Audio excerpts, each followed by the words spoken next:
نو زما ټول نه زیات تقاضا دا وي چې دغه شي ته متوجه شي، خپل کثافات بیرته ویسئ. انشاءالله دا هم تاسو وایم د قمر ټیم کې نه یې رښتیا ته خو مهم دا شخصیتونو ته خو راغلاس وي ولکه وسام صاحب غوندې کېنه مه کوه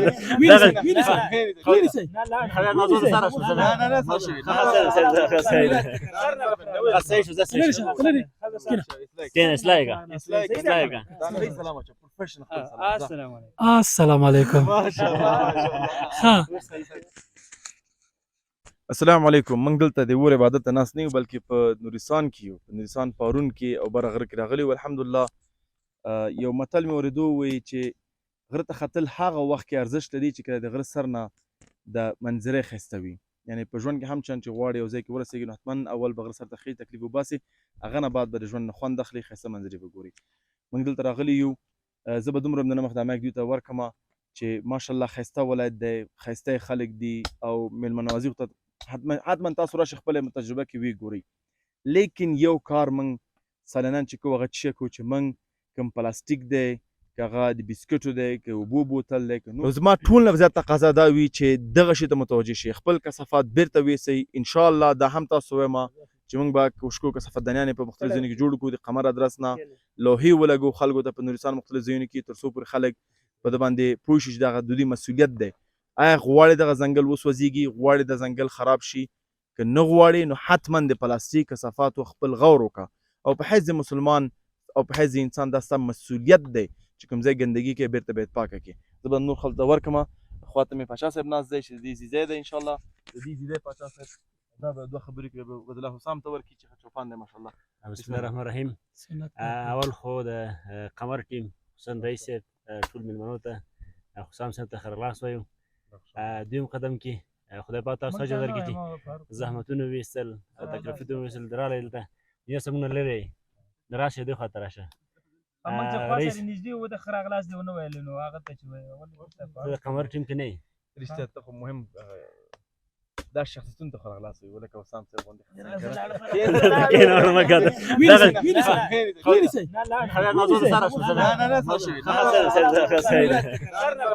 صحیح شو زه صحیح شو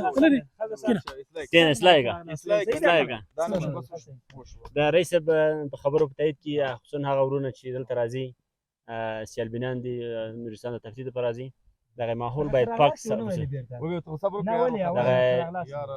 چاپریال باید پاک وساتو، محیط باید پاک وي. صحیح شو همغه ورونو نه مونږ خواهش هم دا ده چې دغه محیط په پاکي کې مونږ سره مرسته وکړي، همکاري وکړي. دغه وطن ستاسو ټولو مشترک وطن دی چې باید ټول ورته هغه نظافت مراد کړو. همیشه مونږ به هم خوشحاله یو، تاسو به هم خوشحاله یې، ټول چې نور ورونه راځي هغوی به هم خوشحاله یي. چې همداسې هر ورور راځي دغه ځای چټلی ځي بیا بل ورور راځي بیا همداسې بیا ټول نفرت کوو که نه. او په دې خاطر مونږ وایو چې دغه محیط په صفایي کې به ټولو برخه واخلو. بیا اوس به حسام صاحب ته مو زه برخه ورکړم چې حسام صاحب شي باندې خبرې. السلام علیکم ورحمۃ اللہ وبرکاتہ. صحیح سلام اچھا پروفیشنل السلام علیکم. السلام علیکم. ها چه موضوع چیه ده؟ موضوع دا ده چې د سیلي غوښه به زر نرمه شي او نه داسې نه دی. نه موضوع څه چې دا موږ راغلي څه تجربه څه احساس همچنان څه ولیدل خلکو شریک کړه چې دوی هم راشي او که رانشي. والا زما په نظر باندې چکر بهترین کار دی په ژوند کې. انسان باید ورته تقسیم اوقات ځانګړی کړي، ورته وخت ځانګړی کړي تقسیم اوقات کې او چکر ووایي. چکر څو ګټې لري. یو ګټه دا ده چې انسان نوي نوي څه تجربه کوي،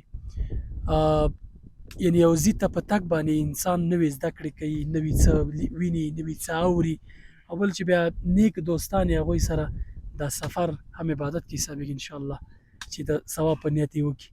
بله خبره سفر کې دا ده چې موږ او تاسې ټول چکر ووهو لکه تاسې ما واورېدل چې دغه باندې خبرې کولې د سیمې چاپېریال په ناپاکه کولو کې.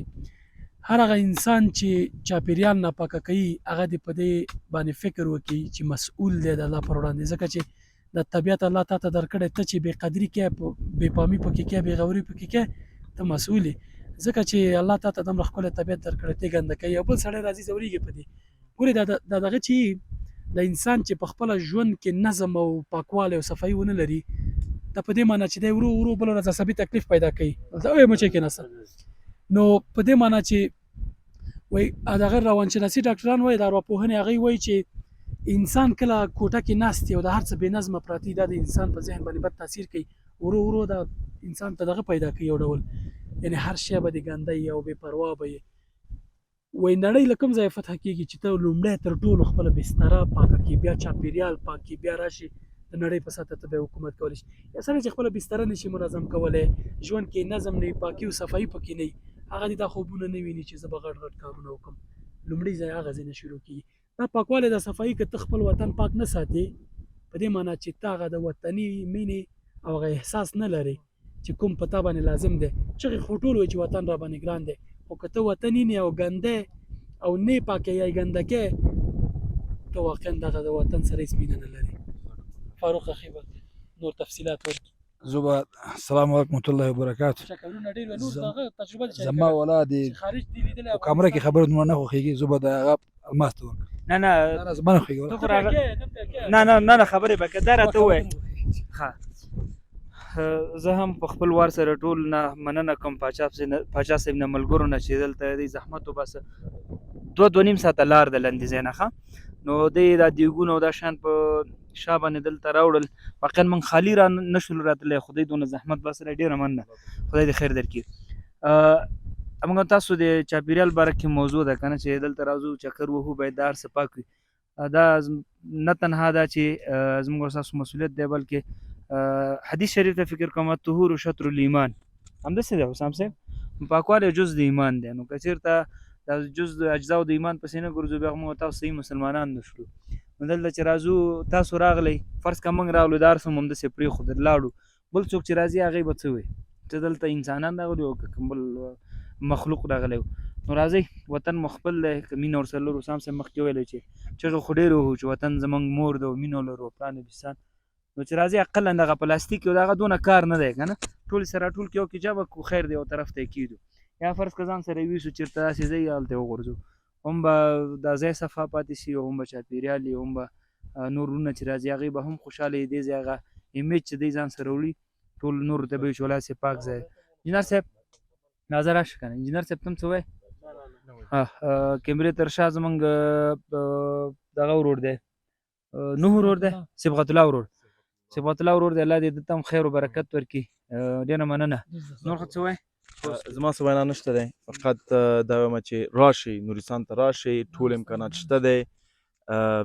نور څه وینا نشته دی فقط اخري خبره ده که نه اخري خبره بسم الله الرحمن الرحیم اخري خبره زما دا ده چې نورستان ته چکر راشئ پلان یې کوئ فامیل سره راشئ هر رقم امکانات شته دی که ضرورت وي نو پاچا صاحب دلته شته دی د ده ماشاءالله میلمستون دی هر رقم امکانات شته راشئ چکر او سام رو هم د فتوا ورکړي چې خلک به دلته راشي فامیل سره دې نه راځي رسمه کوئ فامیل سره خیر دی ماشومان دې لاره کې در په دره کېږي لاره خرابه ده لاره خراب دا باید خلک او رشته دا باید خلکو ته واضح کړم چې لاره خرابه ده وړ موټر نه غټ موټر راوړئ که راوړئ موټر لږ جګ راوړئ کسان پکې ډېر مه کښېنئ او بل په دې پوه شئ چې قلن پارون د کونړ نه تر پارون پورې 6 ساعته لاره ده که ته خپل موټر راوړې او که لیني کې فکر کوم 4 ساعته 5 ساعته کې هم راتلی شي دا وړ موټر چې راځي بیا کونړ کې پمپر خلاصوي بره تړي هغه بیا هغه سره به ګورو صحیح شو السلام علیکم الله هم خوشحاله آباد لره موږ دا سفر لرو حتما نو مجلس نه وي او تاسو سره به شریک کوو السلام علیکم